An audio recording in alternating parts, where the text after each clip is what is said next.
Hi, my name is Yasmin Tarehi, and this is Gateways to Awakening, where we host one-on-one conversations with leading experts in wellness and spirituality.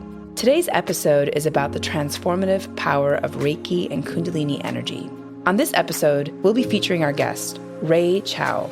Rei's purpose is to create experiences that help people realize they're part of something greater. A leader, facilitator, and healer, she draws on 12 plus years of experience in convening, experience design, and purpose-based innovation with organizations ranging from NASA to Stanford. She's founded The Feast, which brings together a global community of innovators and creatives to support each other in living their fullest lives, purpose and potential, with over 600 dinners hosted around the world to date. Above all, she's passionate about helping each person realize the fulfillment of their true heart's desire, thereby creating the kind of world we want to see. All right, so thank you so much for joining us today, Rei. I'm super excited to have you on the show, and especially since I got a chance to check out the latest and greatest healing powers from this week with KAP. So can you tell us, in your words, maybe what is Reiki? Mm-hmm.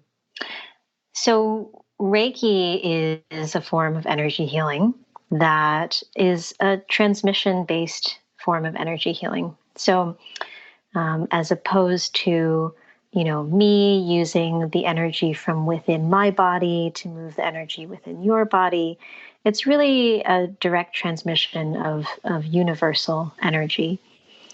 And it comes through the practitioner out their hands and to the person who's receiving the energy.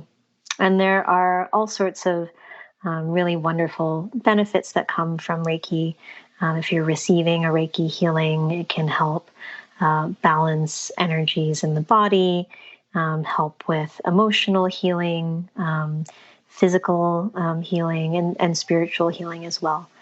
The Reiki system has those three different levels. So it works on the physical, the emotional, and the spiritual, and really brings things into balance and harmony and wholeness. That's in alignment with your real, true, divine self. Beautiful. Thank you. And can you talk about what Kundalini energy is, and in particular, KAP? Mm-hmm. Yeah, so KAP is slightly different energy. Reiki is very calm and gentle and healing. KAP is a little bit more enlivening. So the Kundalini energy, it basically is the life force within you that powers all of your consciousness and awareness, right? The fact that you are alive, your heart is beating, that you can process and understand and take in the words that I'm saying right now are all powered by, this core life force within you. And a lot of this life force, this Kundalini, sits at the base of your spine. It's here for you to, in service of your awakening, in service of your evolution, your growth, and the expansion of your consciousness and your awareness. And so this Kundalini, often people associate it with different practices, like Kundalini yoga is probably the most popular. Some people know about spontaneous Kundalini awakening, which there's a lot online about people having challenging experiences with spontaneous awakenings. But what makes KAP unique and really powerful and special is that it, similar to Reiki, but very differently, the similarity is that it's based on transmission. So again, I'm not putting any energy in you. There's purely a transmission of energy that's coming down from the top of the head, a divine energy that's coming down through the body and awakening this life force that's within you, this Kundalini that's within you. And what makes this practice particularly safe is that it's this divine energy that's guiding the Kundalini through your whole body and through your whole energy system. So unlike a spontaneous awakening where the Kundalini just opens and goes anywhere, in this practice of KAP, which stands for Kundalini Awakening process. The energy reaches down from this divine energy reaches down, awakens the Kundalini within you, and moves it. This divine energy is guiding it through the body. So it's very safe, though also very powerful. And as you experienced, very enlivening. And really it's about, bringing this energy, and with this energy, awareness, right? Energy and consciousness are connected. This energy and this awareness throughout your entire body. And so in that way, really bringing consciousness and awakening into the body and into this physical realm that we live in. Wonderful. Yeah, and I had the pleasure of experiencing KAP this week, which I alluded to earlier, and it was incredible. I guess the way that I could describe it is that I felt like I wanted to dance, I wanted to move, I felt ecstatic, just happy and joyful. And it sort of was like drinking caffeine, drinking many cups of coffee for me. So yeah, it was an incredible experience. And I'm curious, how did you come across this practice, KAP, specifically? And I know that you talked about Reiki, and you talked about Kundalini Energy, and you talked about, kind of other healing modalities, but I'm just curious, how did you find KAP, and, walk us through your journey a bit? Yeah. So I started just like any muggle. um, Started just, in New York, in the realms of, social impact and communications, and was doing my yoga classes and was introduced to meditation, but leading a pretty like driven life. And so driven that I think I kind of had some blinders on around the more important things in life, in particular family, and deep friendships. And basically my stepfather, who I'm very close with, ended up having a very intense medical situation for which which kind of landed me in the hospital with him to take care of him for quite a bit of time. And it was actually there that divine intervention would have a Reiki practitioner at the hospital who would offer Reiki to the patients and their families, and actually trained all of the nurses. There are actually thousands of hospitals all over the United States in particular, but all around the world, who actually train nurses and staff in Reiki, because it is actually medically proven to lower blood pressure, stress, anxiety, heart rate, and things like that. So as far as what's measurable, it does have an effect. And so there are plenty of practitioners all around. So I got to receive Reiki from this practitioner who was working in the hospital. And I was there for quite a bit of time. And so eventually, I asked him, I think I'd like to learn this. And he said, I was thinking about asking you if you'd want to learn. Wow. So yeah, so he ended up training me at the hospital, which was really powerful experience and really changed my life. It set my life on a different trajectory, into alignment with what I'm really here to do. Reiki aligns the body and the spirit of the person receiving, so you can only imagine what it does to the body and the spirit of the practitioner. If you ever get a chance to learn Reiki or be trained in it, I highly recommend it, because it just really brings your whole life into alignment. And so that experience, I started doing Reiki mostly on myself, not even as a practitioner, but just for my own self practice. And over time, as I transformed and changed, I started moving. I think anyone who engages with these practices, you start to see your environment change around you, right? So my friendships changed. I ended up moving up to California, where I was able to deepen my practice even more. And it was in California that I was doing Reiki at an event, and a friend came to, well, he's now a friend, then a stranger came up to me and said, there's you seem really great. Like, you have a great energy. There's this guy who's coming to New York who does this practice called KAP. It's really powerful. I think you'd really like it. And, you know, I had already been on sort of a surrender based exploration and path, with the Reiki. And I was like, okay, sure. So who's now my teacher, Bennett Wong, came from Bali, and he was doing his first U.S. tour, sharing the work across the country. And I helped him put together his class in Los Angeles, where I was living at the time. And even when I saw the video, I was like a little bit skeptical, like, I don't know this guy, Yeah. But as soon as he actually came and stayed at my home, and the whole night, like, my partner and I could not sleep. There was so much energy in the room. So that was the first thing that raised our eyebrows. And then, we had the class and the experience, and it was just so powerful. It was, I think, I don't know that I've ever had such a clear yes in my life that I wanted to learn something. Wow. And so trained with him and was one of the first practitioners in the United States. Now there are practitioners all over the world, and we've actually been doing virtual sessions, which have been also incredibly powerful.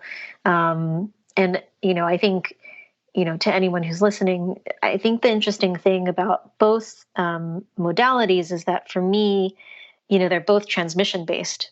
As opposed to acupuncture or things that are working with, the body's energy systems, or food based, can even be very healing. This is just a direct transmission. And for some reason, I feel that, these modalities that are about just direct transmission of energy and consciousness seem to be the path that I'm on. Wow. Really incredible journey, and also a level of trust to really open up and surrender, right, to this new philosophy, this new practice. And I generally tell people who are skeptics, I just say, well, try it for yourself, and then come to a conclusion, rather than over intellectualizing something. But yeah, it's fascinating journey. What kind of person usually comes to these sessions? Like, how, do people come because they have like a health ailment? Is it mostly anxiety? Is it a tune-up? I'm curious, do you have like a general, type of person that comes in, or is it, very diverse? Yeah. Both and. I think, the types of people who come, the interesting thing about KAP, I think in particular, Reiki more so, I think people are looking for a balance of some kind, or a healing of something that feels stuck or emotional. With KAP, it feels like, people who know that there's something more, or even whose spirits are ready or know that there's something more, I think maybe would be the way to describe the people who find themselves in this practice. And also people who are, as you said, ready to surrender, right? Or exploring that path of surrender. It is a very body-based practice. And so I think the other thing that I find in common with the people who come to KAP either have an embodiment practice, or are open to it, or have a body that is ready to open. Dancers, anyone who loves to dance, I feel like, takes to the practice right away. It's just the people who are ready for that openness. And as you said, right, it's not easy to surrender, but practices like this really can help open people up, and allow for that sense of trust in something bigger, without the need for, as you said, that dogma, right? what I love about this practice is that you don't really need to believe anything to experience something bigger and to receive the benefit of it. I had somebody who come to a session who actually had some pretty traumatic experience with religious communities. And so was actually, shied away from anything spiritual. But because there isn't anything about this practice that you need to believe or subscribe to, you have your own experience with it.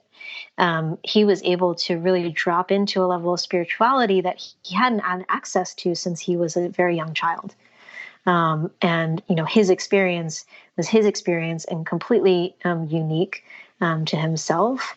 Though lots of parallels to other people's experience, but no need to put any story on it, right? It allows people to really connect with the divine on their own terms, without needing the dogma of religion, which I think is something that we're seeing across the board, is just people connecting with the divine directly.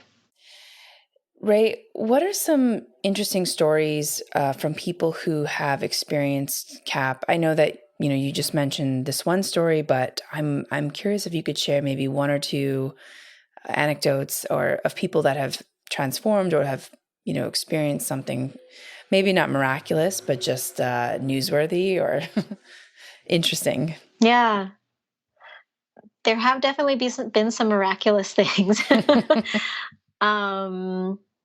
Oh man, everything from for those listening, I like to say that the journey can feel really like a journey, right? Some people have even likened it to, one friend said that experiencing KAP is like, breath work, Reiki, and ayahuasca, like if they all had a baby. That is what a KAP experience is like. So there's lots of aspects of a sense of journeying. Lots of people get visuals, a sense of, divine support or ancestors supporting them, a lot of just love, and just purity of that love coming through. Some of the wilder experiences, I guess, I had one person who experienced KAP, and so beautiful. He sort of started, as you said, like dancing, standing up, and had his hands in the air and was like praising the divine. And this is something that people say happens too, is just praise, this sense of praising something, this beauty. And so that's just one example of the way that the divine is in connection and communication and relationship with people in this sort of journey space. I mean, there's lots of stories of people from KAP who have, been menopausal and started their moon cycles again, or had healing of scar tissue from breast cancer. The point of KAP is not actually the healing. So it's not actually a healing modality. It's a spiritual practice. But in the process of engaging in the spiritual practice, we become more connected with a fuller sense of reality. And in that fuller sense of reality, in relinquishing the beliefs that we have that keep us ill, or that keep us, contained in a particular perspective, in shedding those, that healing happens. But just the one last thing I'll share is that, again, there's a lot of movement in the practice, a lot of, as you say, like this compulsion to dance or to pop into yoga poses, to do mudras with your hands.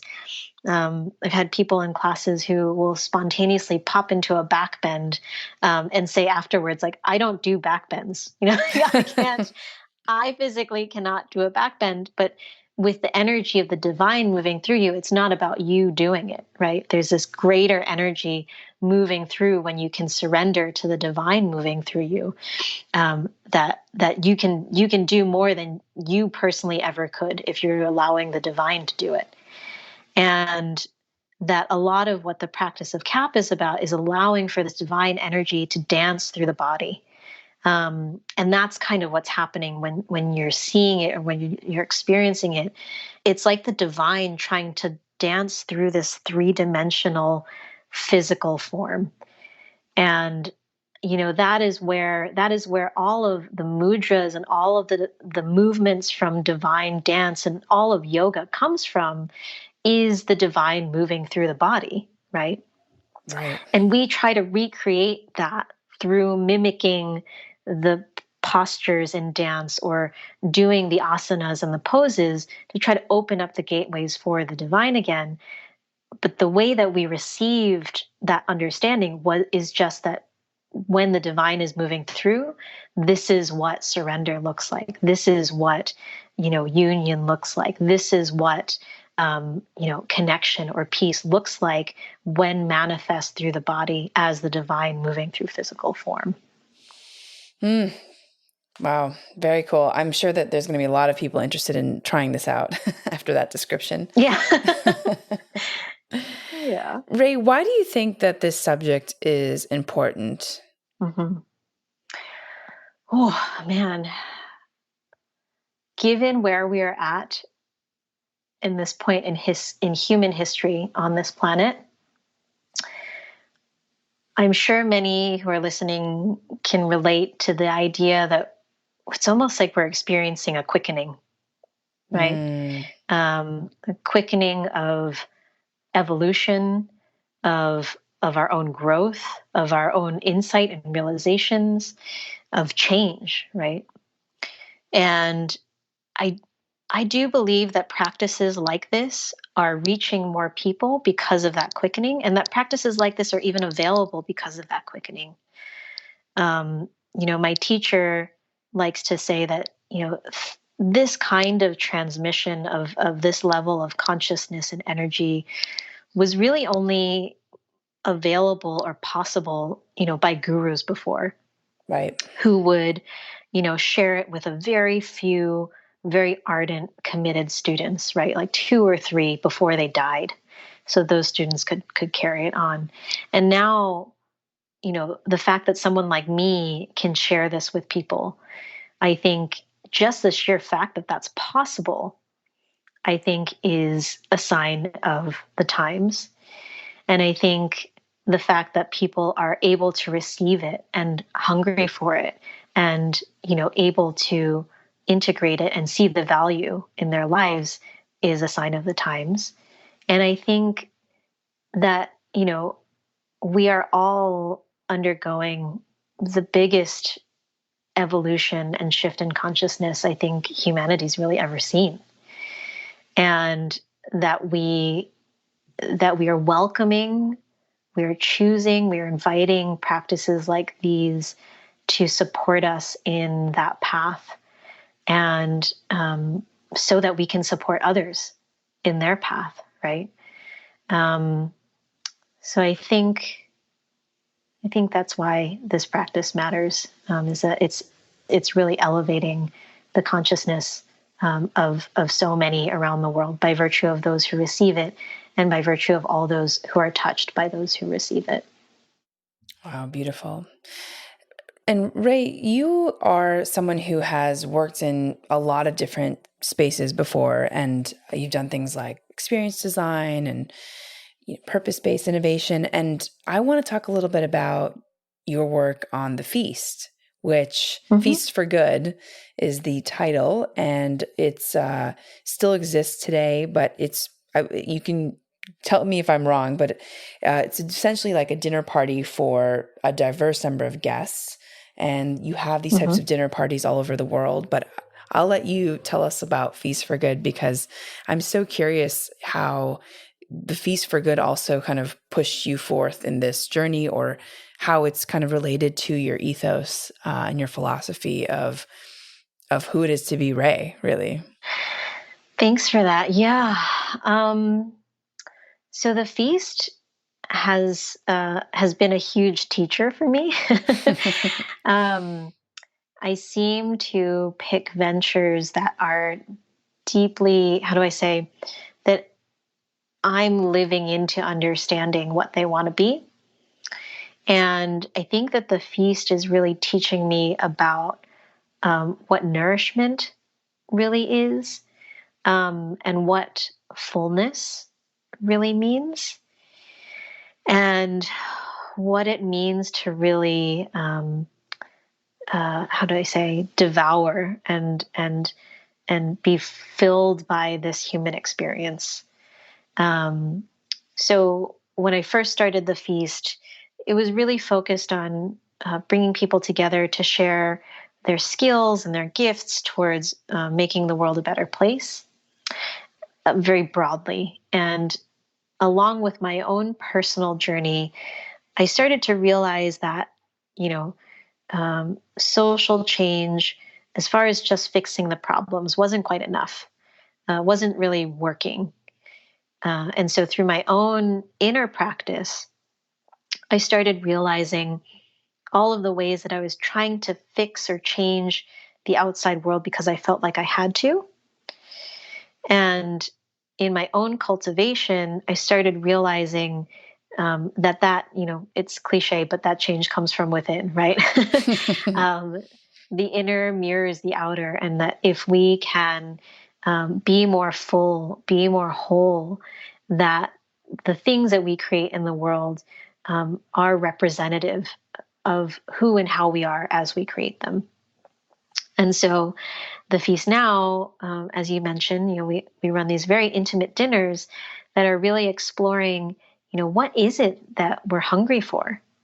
Right? What is it that we're craving or desiring? And what does fullness and fulfillment really mean? What does it look like? And in acknowledging the hunger, a lot of it mirrors a lot of the CAP work, because, CAP is really about feeling and experiencing the full range of human experience, right?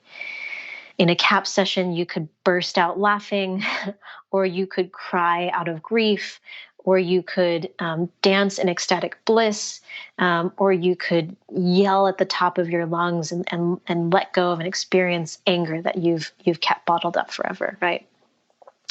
And so similarly with the feast, in expressing this hunger, we're really connecting with, these deep desires, these deep emotions that often aren't engaged, right, in our day to day, where we're so focused on what it is that we're doing. And so in that way, we're connecting with, we're feasting on, we're metabolizing, this full range of experience. And everything comes up in the dinner, everything from wanting to, understand grief and mourning and death because it's happening, in someone's family, or, being in joy for finding out that, someone's, having a baby for the first time.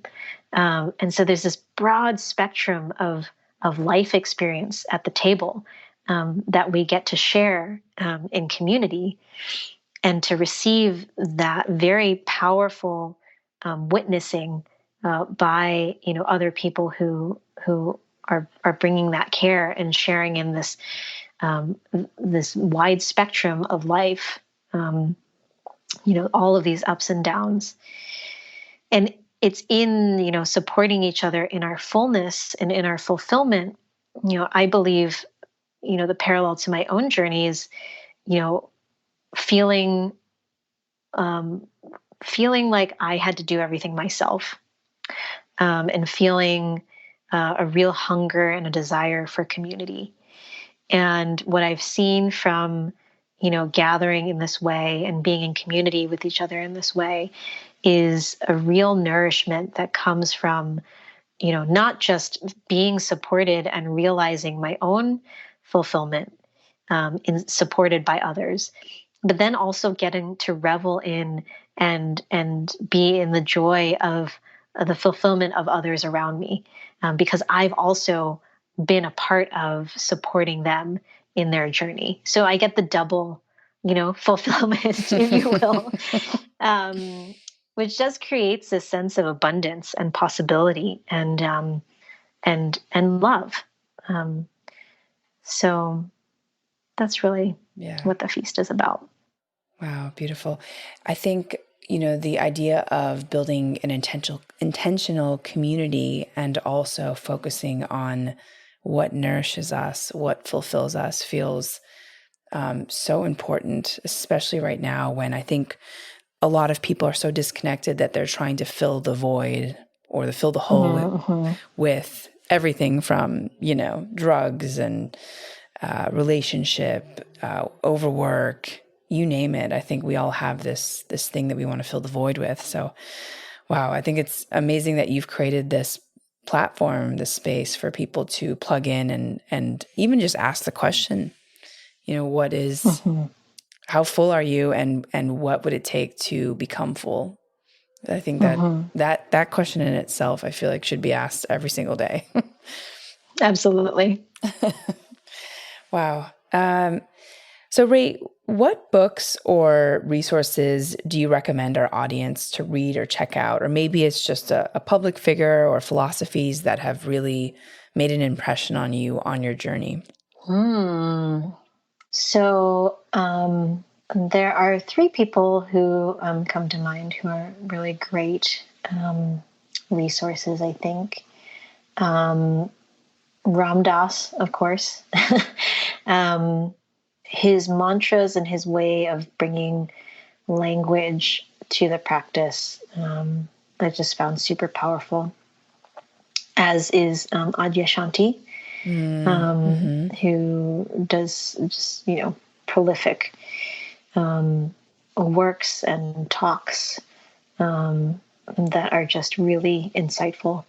Another lesser known person is Amodama, who is a woman who is realized, who has written several books.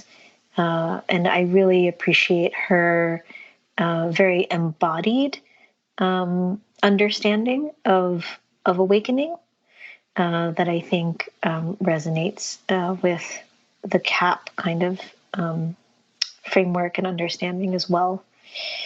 And then as far as just spiritual teachers, I mean, Amma and anything that she's written is really, really powerful. She's also a transmission-based being who feeds people. So I feel a lot of affinity towards her, but also just really powerful being, bringing a lot of light to the world. Wow. And what do you want to tell our listeners about their health and wellness and well-being? What's sort of your main takeaway? If you could tell the audience anything. I would say care for yourself as if you were a child. We're so hard on ourselves, knowingly or unknowingly. And so many of our challenges and our ways of being come from the subconscious, come from these parts of us that were often developed when we were very young. And that were developed because, when we were 2 or 4 or 6, we were just trying, or even a baby, we're just trying to make sense of the world. And that were developed as a way of receiving love from our parents, or love from others, which really means, when you're a child, receiving love from your parents equals survival, right? Love from your parents, without that, you die. And so a lot of the beliefs that we develop are inherently existential. And, there's so many ways of being from so many experiences in our life. most of which we don't even remember, but that informed who we are and this way of being, that we can be so hard on, right? That we can say, oh, I wish I could just, just move forward or just get over this or whatever it is, right? Without realizing that there's, that part of us that won't let it go, that won't let us relax, that, that is anxious, is just a part of us that is trying to take care of us, is trying to help us survive and get through the world the only way that it knows how. And so just as you're on your journey of, growth or wellness, one of the biggest things for me has just been compassion for these parts of me that I feel like, all the parts of you that you might otherwise feel frustrated about, or angry or aggravated at. Just imagine them as a child, like a smaller part of you that is just trying to do its best. And finding that self-compassion and being with that part of you and feeling what that part of you has to feel and what that part of you is trying to tell you is such a powerful way of unlocking healing and growth and wellness in a way that is compassionate and in its own time.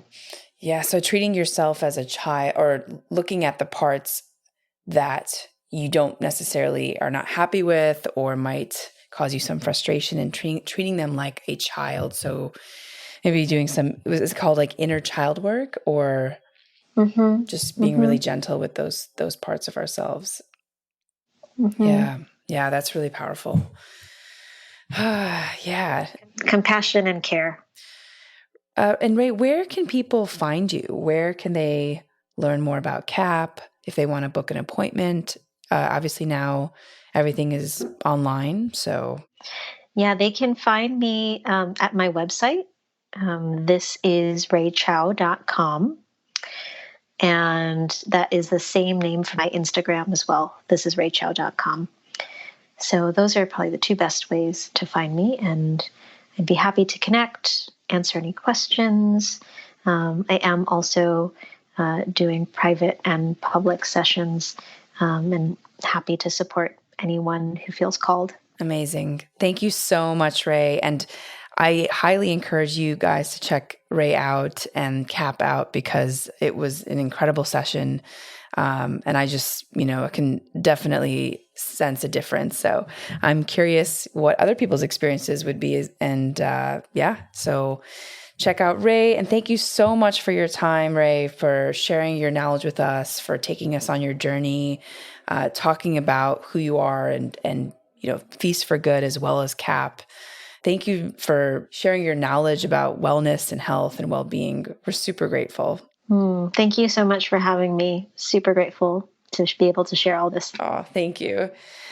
And for our audience, thanks for joining and for listening. In this episode, we learned about the transformative power of Reiki, Kundalini Energy, and KAP.